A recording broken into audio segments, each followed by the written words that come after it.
This is a quick tutorial on how to sign up for Nodes.Garden and connect your wallet. So let's quickly run through this. It's super easy. It's a matter of just very quickly signing up. So first I'm hitting Launch App, and I have to connect my wallet.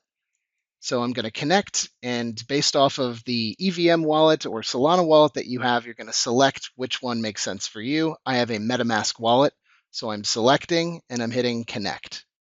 Now, usually this will pop right up. If it doesn't, you're just going to click on the icon for MetaMask, and all you're doing here is confirming that you own this address and you are giving permission to log into this website. It does not cost any transaction fees or anything like that. So I'm going to hit confirm. Next, I'm just going to enter my details in order to register my account with Nodes.Garden. So I'm putting in my email address, I'm putting in my Telegram handle, and I already put in a referral code, and I'm going to hit confirm. Great, I have hit confirm, and so now it's just a matter of verifying that, yes, this is my actual email address, and I'm going to go into my email and hit confirm email address, and now I've confirmed my account. Next, we'll deposit funds onto Nodes.Garden so we can get our first node up and running.